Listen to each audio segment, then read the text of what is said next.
and see what he thinks of this one. So I've now got like like this is a Rode or whatever you call it, microphone. Solid metal. It's got the three plugs in the back, like this is the ones that the bands use. And Nice. I've got a little mixing desk thing plugged into my computer with little lights, and you can turn it up to 11.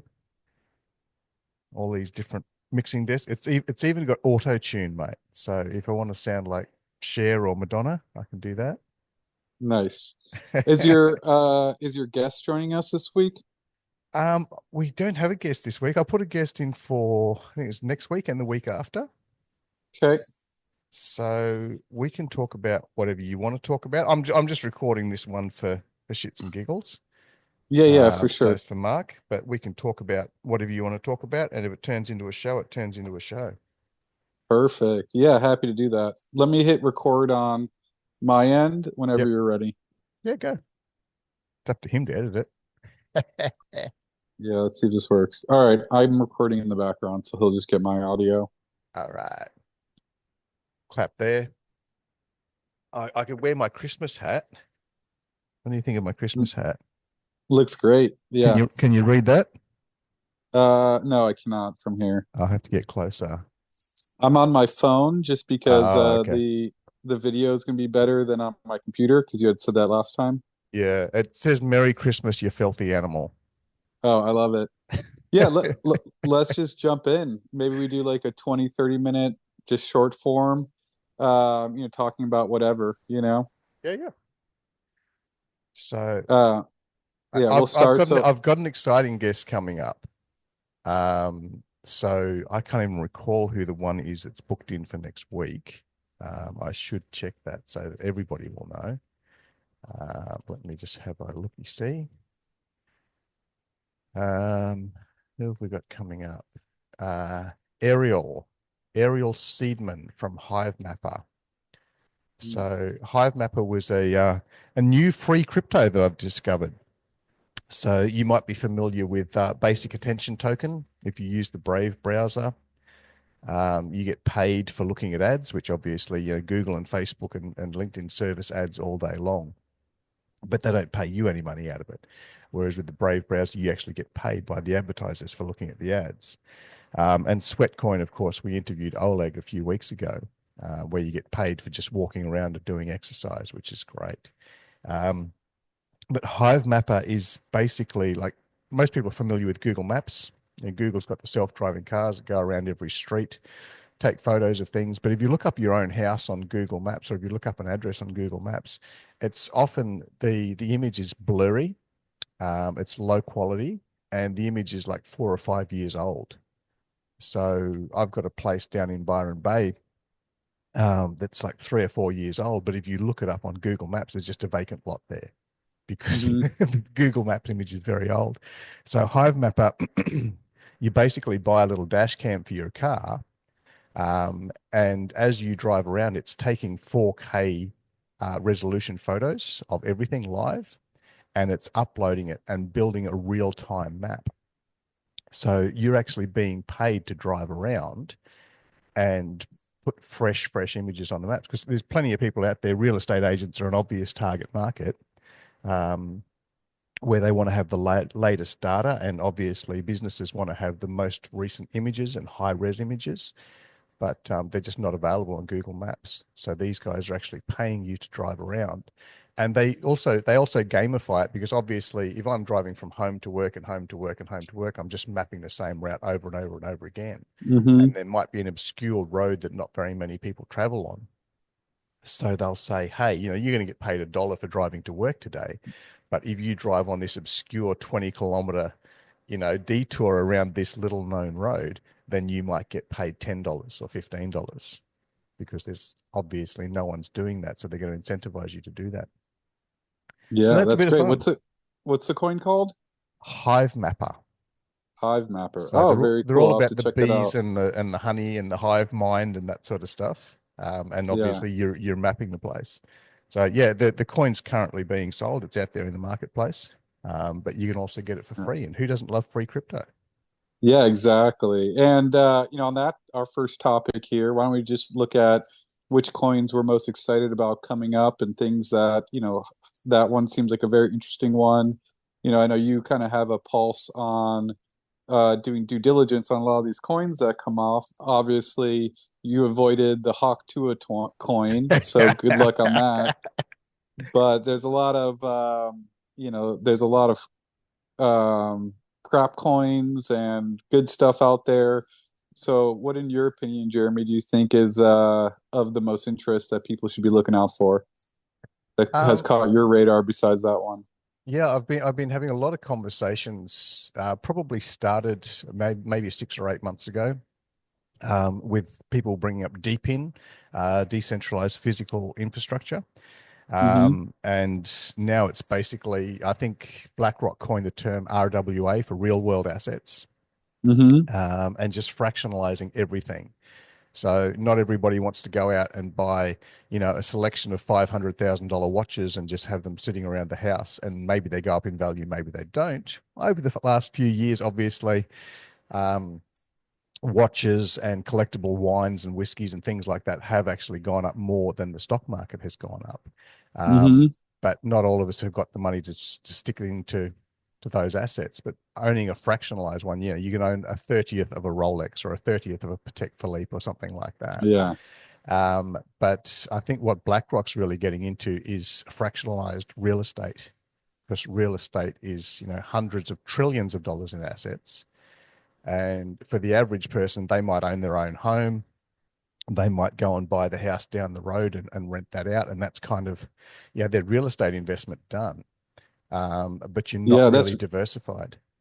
that's really interesting. I've seen a few projects try to do that where they're putting fractional ownership in real estate over the last 4 or 5 years. Mhm. I haven't seen a lot of them be very successful, but I'm excited for the one that does break through because obviously that would be a big win for everyone to be able to access, hot markets in a way that never before. What do you think is different about some of these real estate fractional coins? Is there any difference that you think now versus previously?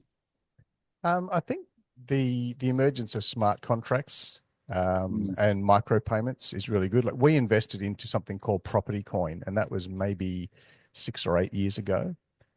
We actually did an interview with the two founders of Property Coin, a couple of real estate guys in the US. And because they were in the real estate market professionally, they would, go past houses, they would see houses that were obviously distressed. Lawns weren't mowed, the place hadn't been painted in a few years, and they'd go in and say to the owner, "Hey, we want to buy this place. Obviously, you're not doing so well." And then they would flip it. Mm-hmm. They had the few friends who were tradies. They could paint it and mow the lawn and put it back on the market, but they could do one or two houses a year on their own bat with their own money. And so they launched Property Coin so that people could give them lots and lots of money. We bought into Property Coin, as I said, so they wanted to do like 20 houses a year. But it just, the economies of scale weren't there, and it was two guys trying to manage 40 tradies. And about 12 months later, they just said, "Look, we're out, we're pulling out," and they actually returned our investment, which was great. Um, Yeah. Great ethics in crypto, which wasn't around much back then. But now, obviously, if you've got BlackRock and Vanguard and Fidelity and these guys who are getting into it, they do have the resources, they do have the capacity to Yeah. scale. And if you and I say, there might be an apartment block with 100 units in it, and we might buy half a unit, so they might have 200 owners. But every time the rent is paid, every time a bill comes due, there's a smart contract that says, "Okay, you get 1/17th of the rent, and you have to pay 1/65th of the electricity bill," and things like that. Um, Mm-hmm. Being able to do things like that, and fractions of a cent payments, I think that's really where the future is going to be. Yeah. And so that way they just have a wallet and then it just, filters in the income and expenses much like an owner would, right? And so they don't Yeah. even need to look at it. It's almost like an HOA or a co-op model, right? Yeah, yeah, but one Which that's is actually affordable for many more people. Yeah, very cool. Yeah, I think there's a lot of movement in not only the blockchain technologies but decentralizations. I worked on a project previous to working with you guys where I actually develop some patents And for fun, I developed a autonomous um, drone swarm system Mm-hmm. that leveraged AI models across low power devices and created a hive mind. Mm-hmm. Because one of the big problems you have is you need large system architecture to support AI tools. And if you have low power devices or, specific onboard processing, you really need a centralized system and then agents that act within that stronger process. So you can have these things called tiny AIs and versus the parent, Mm-hmm. which can dedicate more processing. So the individual agents just have one little task. Okay, fly here, do this, but the overall, you might have one drone that is a big one that Mm-hmm. carries all it carries is processing. You might have 15 drones that just have something that's visual. You might have five other ones that have, radar sensors or visual. So you have these very specialized minor AIs. And so, I actually patented and created one of the first autonomous drone swarms about a year and a half ago. Mm-hmm. We actually did it just to help the war in Ukraine. One of my philosophies is to not stand idly by while injustice in the world occurs. And so I started that project as a hobbyist project, got some patents, did some technology, and got in touch with President Zelensky and donated the technology over to the Ukrainian. It's called the what was it called? The Victory Drone Program. Yeah. And so, as a U.S. citizen, I can't really sell things that may be used for different uses, Mm-hmm. but I can donate them. And so I just kind of donated the proof of concept to President Zelensky after I got on a phone call with him. And they've had some success, I think, in adapting some of that software. And drone swarms are a terrifying future, but if a little bit of technology helps save lives, that's a big win.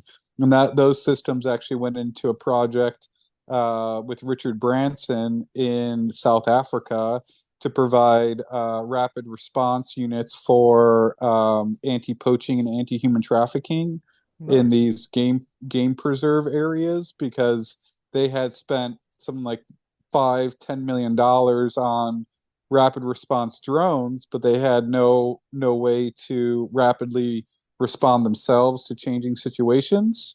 And so, I actually ended up selling the systems to a company for some equity. And yeah, so, it's good to see, some of those decentralizations. I see that autonomous driving cars will need a way to connect from car to car to car. So if Mm-hmm. there's an accident in the road, they can communicate going back. And so whoever creates that full decentralized communication system to carry that across car brands, will become a billionaire, right? Yeah. And I gave my best effort at it, but as a solo developer, I only could go so far, and I wasn't really capitalized. I tried to kind of raise some funds around it, and I got to a point where I was just kind of spinning my wheels, and it went from a hobbyist project to being on venture calls all day, every day, hundreds of Mm-hmm. them. And I was like, I just need to focus on, you know, what's right in front of me and not get distracted by side projects. So if anybody wants to become a billionaire with you, what do you actually most need? Do you need someone to take the meetings or you need someone to help you with the programming? A little bit of both. One of my big weaknesses is I can't do everything. And so, I kind of am really well connected in the VC space. I built an MVP. I kind of can do these demos, but they're always looking for teams, people with deep government experience. I actually built a pretty strong board of advisors, Mm, but I didn't have the capital to hire the people that I needed on the operations side. And as a solo developer, it was hard to get these type of people in the door. yeah, yeah. Okay, so anybody who's listening who can actually do whatever it was that you just said, um, can contact you. We'll put a link in the bottom. Yeah, Yes. I mean, I would love just a CEO type who can, I can do a lot of the work, but really you probably need some strong capital to bring this to market. Yeah. So you're talking like self-driving cars, or are you talking like all brands of cars on the road? So if a Tesla that's not self-driving up the road hits Toyota, then the Toyota can notify everyone, you know, Yeah, call the exactly. Marines or whatever they do. Exactly. I mean, on all the systems, they all have embedded Wi-Fi. And Hmm. so they could literally install it as firmware and it can, communicate not only to other cars, but other phones. There's a bandwidth that can be decentralized and at scale. I mean, this really replaces the internet, right? This is Internet 2.0. You Hmm. don't really need ISPs at that point. You don't really need the kind of hegemony of Apple, Facebook, Google, Netflix, all of them kind of benefiting from your data. You can actually control the data because it's on your device. Hmm. And instead of them profiting from it, they have to pay you to access that data, right? So, it really is would be a revolution in internet, and it wouldn't completely replace the internet, but Yeah. for 95% of use cases, I did a study that if you had 15% of devices in a city just call it cars. If you only Hmm. did this with cars, you would have a fully enabled intranet within a city, kind of bypassing all ISPs, all kind of service providers, and just do direct communication. So now you're talking about free internet, you're talking about free cell phone, free everything, or at least you sell your data to the people, and make a profit off it. So if I wanted to send you an email, sort of currently it's still operating through the phone lines, right? The old school internet. We're still going through copper lines and there might be some fiber optics under the ocean and that sort of stuff. But you're talking like sending a signal from a car to a car to another car to another car. And that, Correct. And then to the right phone. yeah, yeah. Okay. Except that may work in a country. The cars might be have to be what, a kilometer apart, 2 kilometers apart. Yeah, long range Bluetooth can go all the way up to about 5 to 7 kilometers. Right. Okay. So I can see that working in a high density population. So, Australia is basically the same size as the US, but we've got one tenth or less of the population. So it would work in the US market, maybe not so much in Australia, where you drive 20, 30, 50, 100 Ks and you don't actually see another person. Yeah, So, right. And that's why, it wouldn't replace the internet mm, or 5G. It would just provide a much higher throughput because if you have one signal you're sending and you can actually patch it to 5 different devices. Well, right. now you're utilizing torrent technology, and so instead of 5, you might have 100 connected nodes. Hmm. You can recognize where that is on the network and send 1/100th of the data packets and Hmm. reconfigure them on the other end. So your latency becomes exponential. But yeah, so it's called the Outernet, which would really be from like privacy, uh, you know, just controlling data, bringing back the power to the people.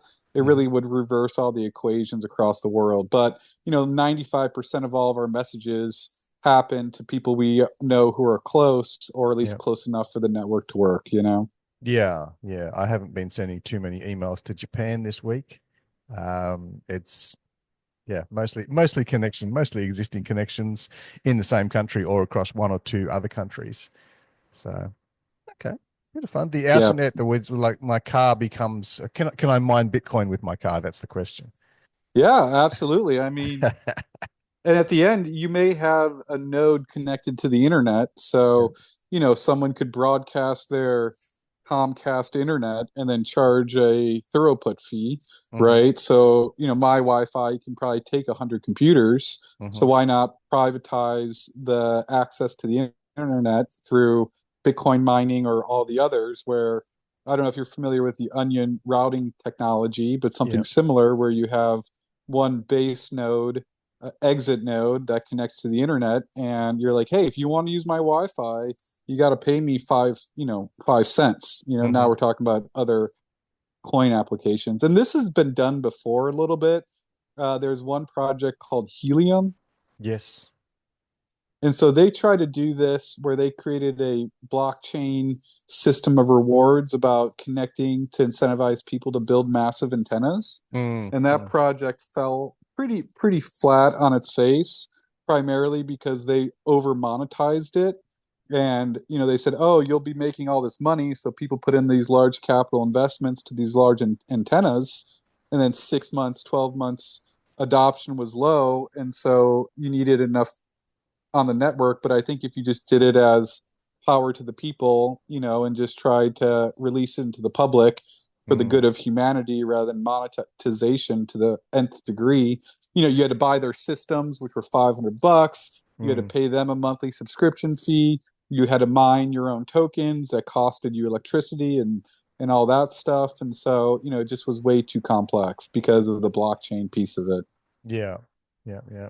And it's all basically you're sharing your Wi-Fi. So if you were in a major city or in near a bus stop or near a coffee shop or something like that, it would have been good. But if the average person out in the suburbs, maybe not so effective. Yeah, exactly, exactly. And you'd laugh if you go to New York, you see all these big antennas on top of buildings everywhere, and you're Hmm. like, "Oh, that's an abandoned helium antenna, and that's another one." And they're all like bent and broken. They got Oh struck by lightning, no. so you just see them everywhere. And if once you see them, they're these big black ones with these three prongs that go up, and you can Yeah, just yeah. be like, "Oh, like one of the great things about the dot-com boom was that it incentivized fiber optic cables to be laid down across the oceans, creating insane connectivity around the world. And Mm, now, these antennas, they're using them for different reasons. But I think, you know, because of overinvestment, you always have long tail outcomes and you never know what happens. I know people who use those antennas to create private networks to communicate with people and stuff. So hmm. kind of some cool stuff that has come out of it. Okay. So do you think the helium project is dead, or it's just sort of going to resurface as something else in the next couple of years? No, I think they've been at it for like 8 or 9 years, and the coin, it was all based on the coin going up in value, Mm, and it really hasn't. And so the incentive is kind of lost.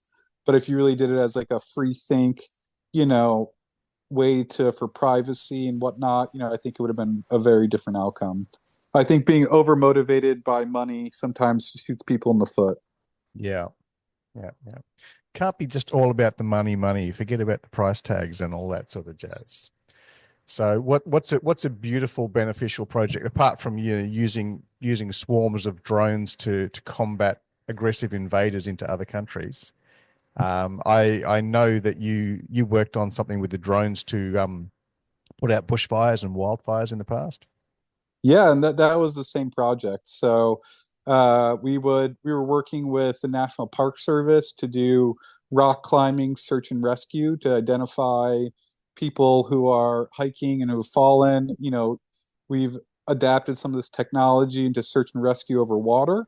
So if someone falls off a cruise ship, usually there's a 40% chance of finding them.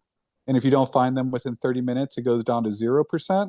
Jeez. And so with these systems, you can canvas about 350 square kilometers in less than 30 minutes, and they can communicate to each other and create, there's no network. So if you create a chain of drones, they could all talk to each other and piggyback the signal and say, Mm-hmm. oh, I have found something, right? So, we did that with that technology and a lot of different use cases with it, which is pretty exciting. Mm-hmm. Put on barometric sensors and one thing that was really fun as part of this was, one of the concepts that we were looking at doing was a lighter than air permanent installation inspired by nature. Mm-hmm. So like these drones, there's a lot that can go wrong. And, whether it's battery life, low power, signal loss, whatever, there's just too much complexity to really do it at scale. You can have redundancy in the system, but we also did some deep thinking on how can we create systems that create the network for these other drones to operate. And we came upon a jellyfish design that has a uh, helium or hydrogen balloon, a Mm-hmm. really low powered sensor on it, and then it had these actuated arms where it would do like a jellyfish motion to go up, down, Yeah. and it could angle itself left and right. So if the wind was pushing it one direction, the Mm. counterweight would push it this way, and it would do the jellyfish motion and go whoop whoop whoop whoop whoop whoop whoop whoop whoop. And so I did a field test with about 100 of those, Yeah. and I will say that that's super powerful because you can now have permanently installed systems in the air that last forever, or as long as the winds don't preclude it going a certain direction. Hmm. And one of the things of the future is I can guarantee that in 15 years, instead of there being Amazon drone deliveries, you'll just have these jellyfish who pick up packages and just use prevalent winds to drop something off at a certain house location, and then, then they go and back to the loading station, and then a Yeah. truck will drive them back across the United States so that they can, deliver these systems, because at a certain altitude, these jellyfish drones could be moving 150 miles an hour. Right. I'm just thinking like winds are notoriously unpredictable though. I wouldn't want to be sort of waiting on a package to be delivered by hot air balloon and the wind direction changes and my package ends up out to sea. Yeah, well, that's why it can kind of reorient itself and use the jellyfish motion to get back on track. But you're right, a lot of the prevailing winds are really strong, but Mm, you can always know there's an east to west current versus, eddy currents or whatever. But, those systems I think will become really interesting. Imagine looking up and seeing the sky just full of these, you know, lighter than air, nature inspired drones. And actually, for the reason I brought it up was for the wildfire systems. What we did was we had these jellyfish drones, and then it had a hook that was inspired by seahorse. And hmm. so we would put these out in high areas or whatever with barometric sensors, and then it would find a top of a tree, grab onto the top of the tree with a hook, Hmm. and that way it wasn't subject to winds, even if the the helium escapes, which happens over time.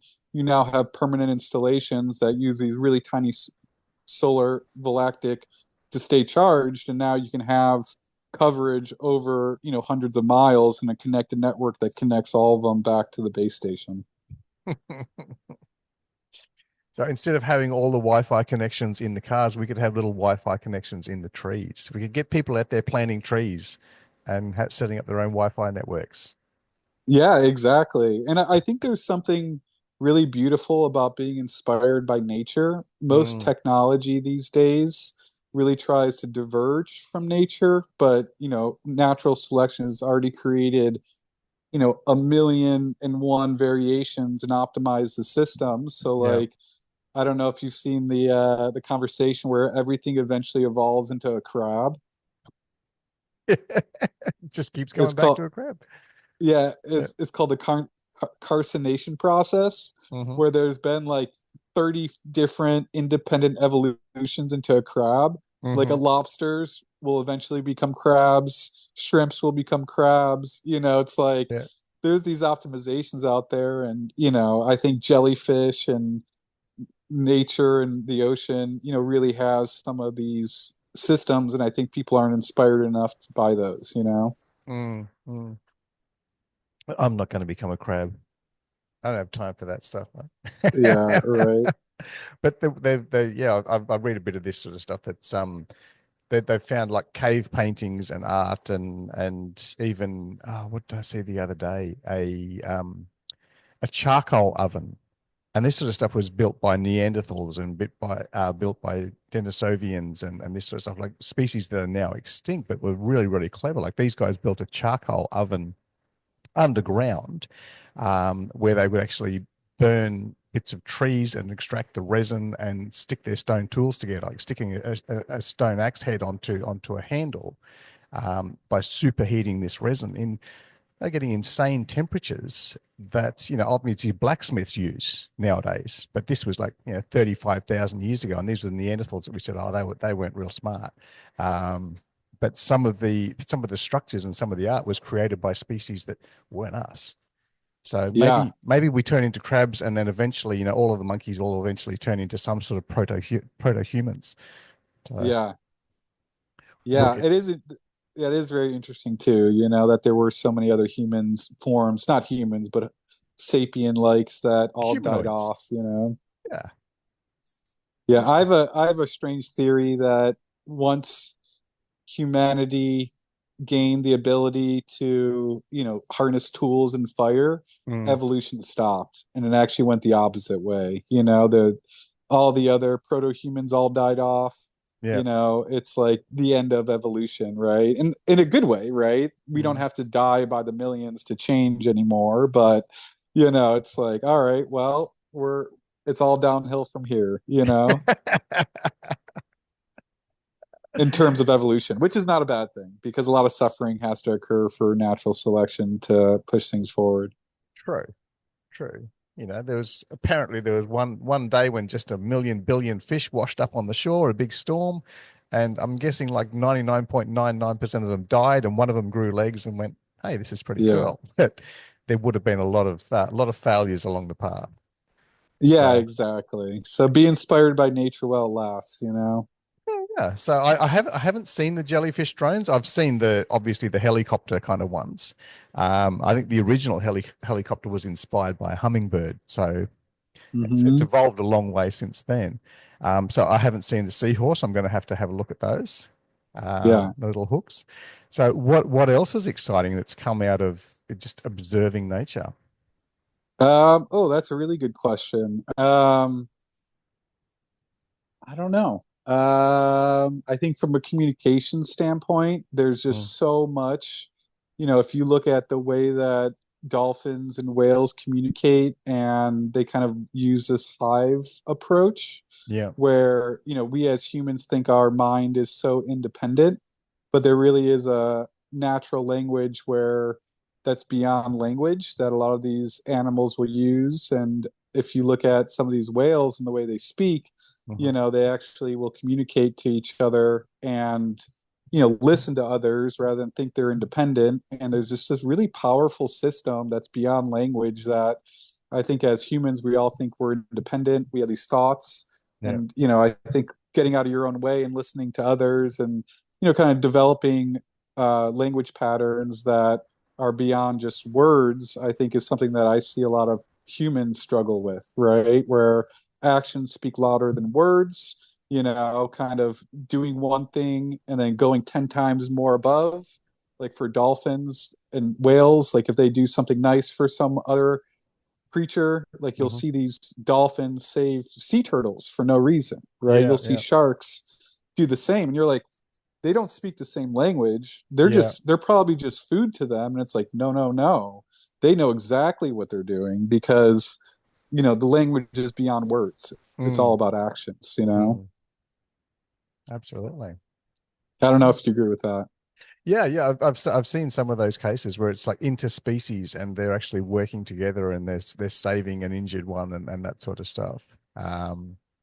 So I had a situation on the weekend. I was in Byron Bay and there was a bird that was hopping around near my front door, which normally they wouldn't do, and they'd run away when humans came near and didn't run away from me. And then the dogs came out, and the dogs sort of ran up to the bird and like expected it to fly away, and it was just hopping around, and the dogs were sniffing at the bird and going, "That's kind of weird." And then they backed off, and then I thought, oh, he's just very very tame, a wild bird, but it was very tame. And I went out and had breakfast and did a few things and came back 2 hours later, and it was still there, and it was just hopping around the front door. And I thought, this bird actually wants help. It's obviously supposed to be afraid of humans and wary of dogs, but it just keeps coming back and coming back to the front door. So I was able to catch it, put it in a box, and yeah, it had been injured. I didn't realize, I'm not a vet. I took it to the vet and then took it to the animal rescue place, um, who could actually identify what was wrong with it and fix it up. And I go, well, like that's extraordinary. I've seen yeah, as you say, like sea animals coming up to divers and approaching the divers because Yeah. they had something stuck in their throat or stuck in their blowhole and they needed assistance. Yeah. That's Yeah. just And beautiful stories. Yeah, and there's so much power. Everyone, especially in the business world, they think it's about a dog eat dog world and it's a war out there. Yeah. And you got to look out for yourself. And I think there's like this nature approach, which is like, yeah, you have to eat, Mm, right? You have to like do hard things, but it's all about action and helping others and it coming back 10x. I don't know mm, if you call it karma. I don't know if you call it, you know, doing the right thing, but nature kind of survives through those collective actions of good giving, right? yeah. A lot of people have pessimism around humanity. Oh, it's naturally evil. It corrupts and destroys, but it's actually something beautiful. And I think just letting go of yourself in the picture of the bigger species, we're all kind of this group think trying to create better outcomes for the world. And, to that example, your dogs didn't attack the bird. Mm, Maybe it would have attacked the bird if it was a healthy bird, but yeah. as soon as we see things that need help, we all should embrace our humanity and help, no matter what Mm, it is. And sometimes that's doing the hard thing, like telling a friend that he's drinking too much, or telling a business partner or someone that they need to step down from the business because they're not in a good position to do it, mm, and it's not always about bending over, but it's just about kindness, right? And saying, "Oh, you're not thriving, yeah. so let me go out of my way." If you see a friend hobbling like that bird did, it's so much easier to say, "Oh, they're doing a bad job," whatever, go after them or whatever. But it's about just taking a step back and realizing that we're all in this spaceship Earth together. Yeah, yeah, yeah. It's interesting you're saying about the dog eat dog world because I'm thinking like in nature, obviously things got to eat, right? The lion's not going to cook itself some tofu, um, but the lion will take down one gazelle or one zebra, and it will eat it, and it will, it's not going to destroy the entire herd because there's something in the back of its mind. If I do that, then we're all going to starve to death. And Yeah, there's some humans who just want to, destroy business and destroy entire species of animals and do it for their own gain. And he goes, well, what's the point of that? 20 years later, there's none of that species left, or that river's completely poisoned, or that area of ground is yeah, completely unusable now. What was the point? Uh, yeah. I mean, the buffalo, the American buffalo, the passenger pigeon, the dodo, you mm, know, I think every extinction event occurred because of someone thought it was fun. Yeah, and I think that goes into the idea of, you know, um, people thinking they have mastery over nature and it's their right. mm, People think that intelligence, if you're more intelligent than a being, it doesn't really have a right to live, yeah, right? And you have the right to overpower it and domineer it. But like chickens, for an example, they're not very smart yeah. and they are very tasty, but is it right to kill more than you need to eat more chicken than you have to? Like I get it, we need to eat, but there's a lot of people that only eat meat, and the question becomes, oh, is that aligned with nature? And maybe it is, maybe it's not. Mm, I'm not making any judgment call, but mm. to your point, we should always try to reduce suffering. We all have to eat, but we don't need to increase suffering. Yeah, I mean, if you're following from the theory that we all came from some sort of monkey, and most of the monkeys that are around now eat a little bit of meat, like they might Yeah, eat a few insects and small lizards and things like that, but most of their diet is plant-based. And I think, if we want to have a sustainable future, maybe most of humans' diet should be plant-based because it's obviously far more sustainable. You don't need factory farming, and that's where you yeah, get these horrible disease outbreaks, is when you have hundreds of thousands of animals crammed into one environment. But as you're talking about, just because we're smart, does that give us the right to enslave and manipulate other creatures? Part of me is thinking in the back of my head, AI has gotten really, really smart in the last 2 years. It's like yeah. smarter than a toddler.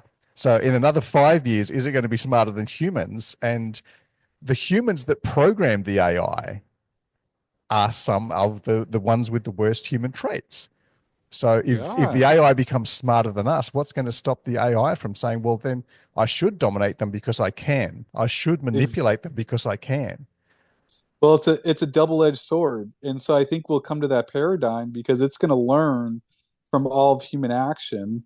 And if Mm, all of human action comes out saying, yes, I am smarter, so therefore I should, that's a self-fulfilling prophecy. right? We will, learn the hard way that you kind of eat what you get, you know?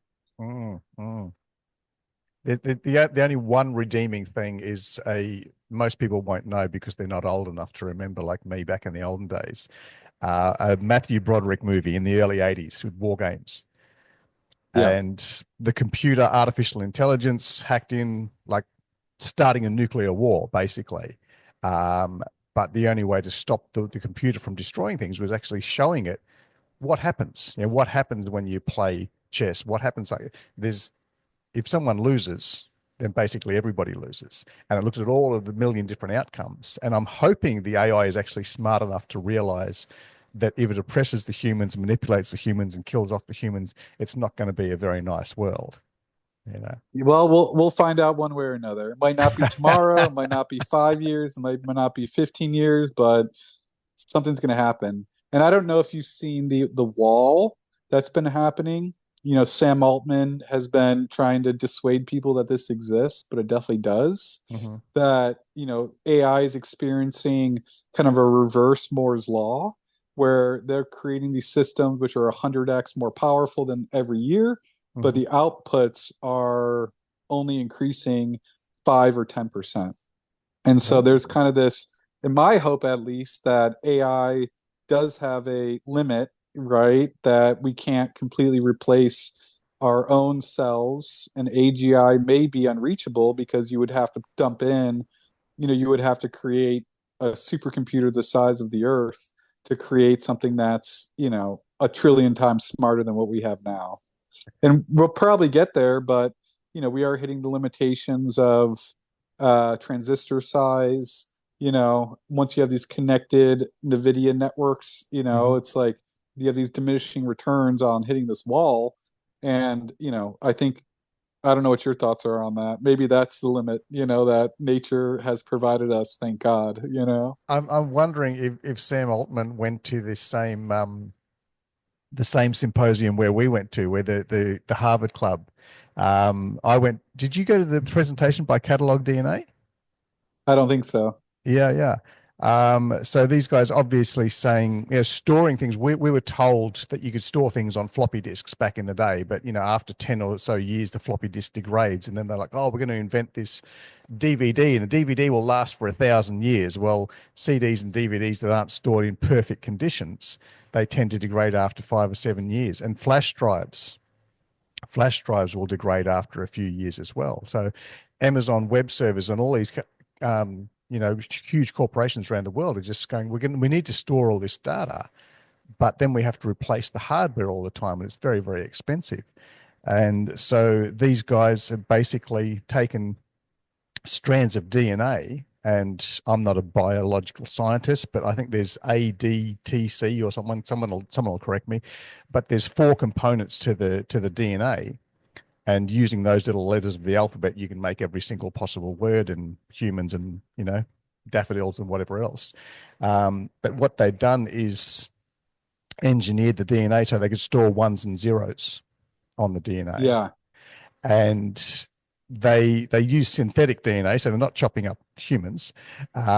Using synthetic DNA that they've grown in a lab, they could store an exobyte of data on a piece of DNA the size of a sugar cube.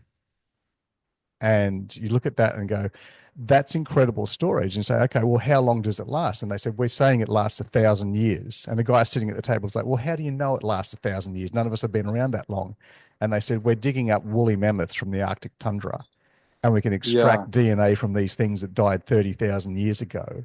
And we can bring back the woolly mammoth. We can bring back extinct species. So we know that DNA is still touchable, 30,000 years down the track. Not 100%, but maybe if you get 99% of the data, then that's going to be good enough. And like, okay. So then the next question is, can these things be used for computing, not just for storage? Mm. And they said, yes, it can. So like, your normal computers now, you've got the CPU, which does all the processing, and you've got the storage bit off to one side. But with the DNA, it can be either or both. And depending on how much processing power, you can devote all of it to processing power, you can devote all of it to storage, or you can change back and forth. So I'm thinking if you can store that much data and that much processing power on a little tiny, 1 centimeter cube, imagine getting 1,000 of those and sticking them together. It'd be about the size of a brain. Yeah. And you're absolutely right. I think the next breakthrough will not be hardware based, Mm. but will be breaking the laws of physics like that. Yeah. Like, we've hit the limitations of lithography and computing. So with Google's quantum chip that just rolled out, you really are starting to see nature itself breaking, right? Mm. Like, I don't know if did you see that, the quantum chip? No, I haven't seen it yet. Oh, you should look it up. Google stock went up like 15%, you know, um, like overnight. They just released, so they had these quantum computers for the last 15 years, Mhm. which were like these huge things, and now they put it on a chip. Now they have like 250 qubits or something, Mm. where, they just solved a problem that would take all the supercomputers in the world a trillion years. They solved it in 15 seconds. Jeez, And that's it's like, crazy. it's only good for these like really specific type of open-ended problems Hmm. where you can't really, like brute force the answer. So like, with this revolution that's occurring, the big breakthrough they had was this thing called quantum error correcting, Hmm. because they've been researching this for so long that, one of the scientists, I was just reading the white paper earlier today, he basically tricked nature into self-correcting some of these information. And Hmm. he's like, yeah, I was sleeping at night and I woke up in a very stream of lucidity, and I said, oh, this is what we got to do. And then a year later, they went from 4 to 16 to 32. Now they're at 256, Hmm. and they're projecting in 5 years, if they get up to 1600, it's going to break all internet security. It will break blockchain crypto mining, Yep. SHA, tuned or whatever the algorithm is, Shaw's Mm. algorithm of prime factorizations, and so really, it'll be an interesting future. But between that and CRISPR becoming more prevalent, Yep. uh, it's really interesting. In the next 5 to 10 years, you'll see these breakthroughs occur. Instead of Mm. it being like, oh wow, we're in this great future, it's like, no, like everything we've done for the last 200 years is obsolete overnight. Now figure it out. Oh my It's like God.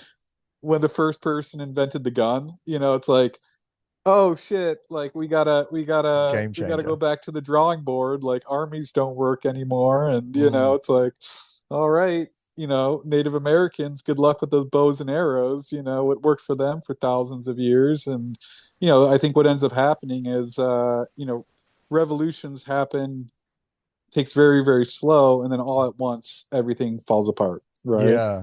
I've had people say to me like, "Oh, you shouldn't invest in crypto because they're building this quantum computer, and the quantum computer can crack all of the codes and take all of your crypto." And like, well, I've done okay over the last 10 years. I've been able to have a pretty good lifestyle through it.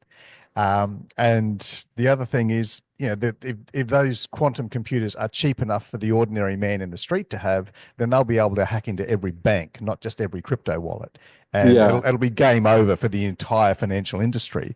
But at the same time, if someone very smart is working on these quantum things, then maybe I can get a half as clever quantum computer to design a deeper encryption yeah, than the SHA-256 that we have at the moment. So I think it's going to be one of those games where if the military's got machine guns, then the general public can get handguns, yeah. and we're And going to be okay. that's the answer, right? They've already invented anti-quantum computing algorithms that need to be processed using quantum computers. So, Mm, mm. I think the most interesting part about quantum computing is instantaneous data transfer over an infinite space. Spooky action at a distance.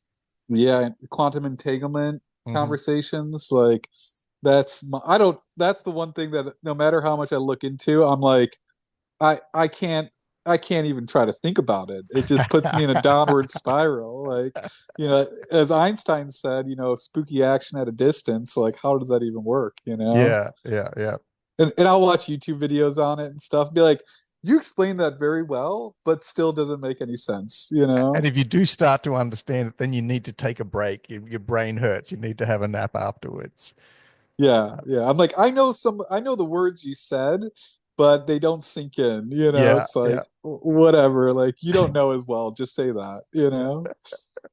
But yeah, it's gonna be a very interesting future. I think the next 5, 10 years, will be who knows? Nobody knows. Like back in the Mm, 90s, you could say, oh, the internet's gonna change everything in e-commerce and all this. And now you're like, what's AI gonna do? What's crypto gonna do? It's like I think we all have good guesses, but mm. it's all based on previous paradigms which will no longer exist.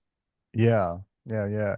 I mean, obviously, when AI first came out a few years ago, people were going, "Oh my God, it's going to take jobs away from copywriters. It's going to take jobs away from artists and things like that."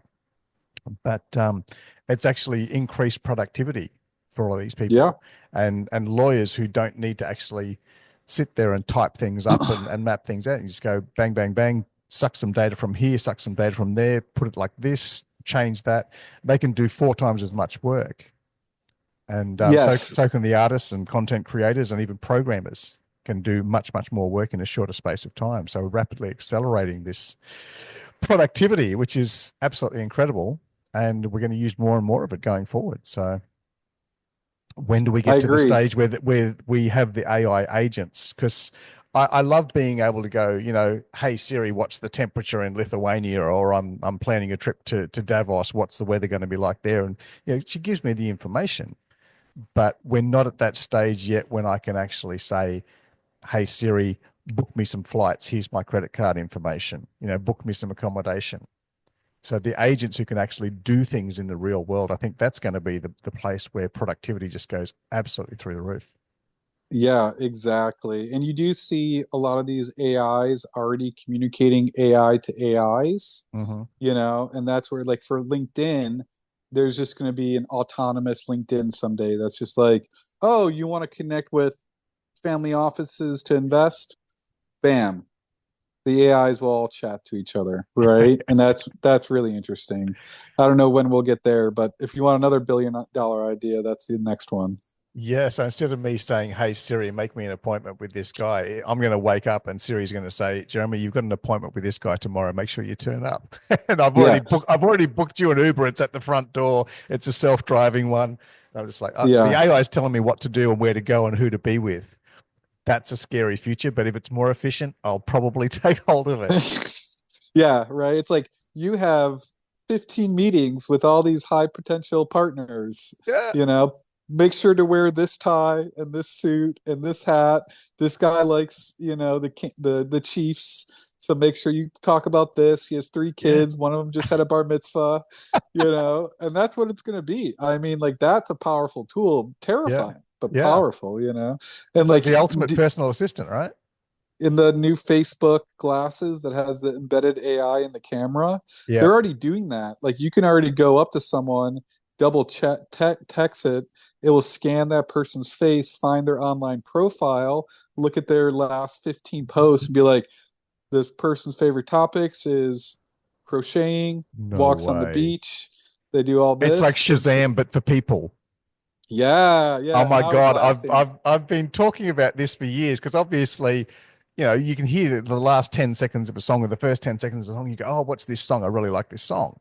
And Shazam will pull that up for you. But sometimes I see people, and it happened the other day, um, where someone saw me and said, "Hey, remember me?" And I'm like, yeah, I recognize the face, but I don't know in what context. I don't know where I've met them. And I just kind of have to bluff it for a couple of minutes until until it clicks or until they actually reveal where the connection was. But you're right. Meta has got, Facebook has got all of that information. It can recognize people's faces. It can say double tap. I actually went and tried on a pair of those glasses the other day. They're actually selling them like in the main street in the optometrist in Byron. Nice. And I saw a guy in the States who I didn't realize that Bobby was wearing these glasses. The entire night I'm sitting down talking to Bobby, and he's just Bobby, right? Until we went outside and he wanted to take a picture, and he just double tapped, and they're like his little lights flashed on his glasses, and he took a picture of the outside of the restaurant. And I was like, oh wow, that's pretty cool. Yeah.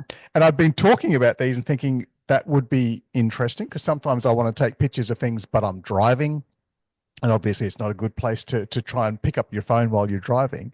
So I've been sort of convincing myself and selling myself on these things, and obviously talking about them. My phone's listening, so I start to see ads for them because it knows what I'm looking for. But the other day, I literally driving up to the beach, and I just pulled in and I found a park, and the park happened to be in front of the optometrist, and the optometrist had this sign for these Ray-Ban, Meta glasses. I was like, okay, this isn't just my phone. This isn't just the AI picking up and showing me ads and things I'm interested. This might be a little sign from the universe. So I went in there, tried them on, had a play with them, and I'm like, play some funky music. And it started playing music, and it's through bone conduction. It's got little Yeah, tiny exactly. speakers. And I'm standing in front of these other people in the shop and saying, hey, can you hear that? And they're like, hear what? And I'm listening to music fairly loudly, but I can still hear them because my ears aren't blocked. I don't have anything blocking my ears like you do with normal headphones. But they couldn't hear a thing, and they were like less than a meter away. I'm like, this is extraordinary. I could have my assistant telling me, "Oh yeah, that's Jethro, and you saw him last Tuesday, and that's this guy that you Yeah. saw like 4 months ago." And people who are contacting me now, of course, because crypto markets are going bananas. And people I spoke to a year ago, 2 years ago, 3 years ago, and I said they should invest, they're now coming back and contacting me and going, "Oh, we want to jump in now. We've heard the market's up 50%. We want to jump in." Like, oh, you should have been in 2 years ago, but they expect me to remember them. Like I'm, Yeah. because I'm the only crypto guy they talk to, but I've talked to hundreds of people. I can't remember them. So Shazam for people. I'm loving that. I didn't even realize that was a feature.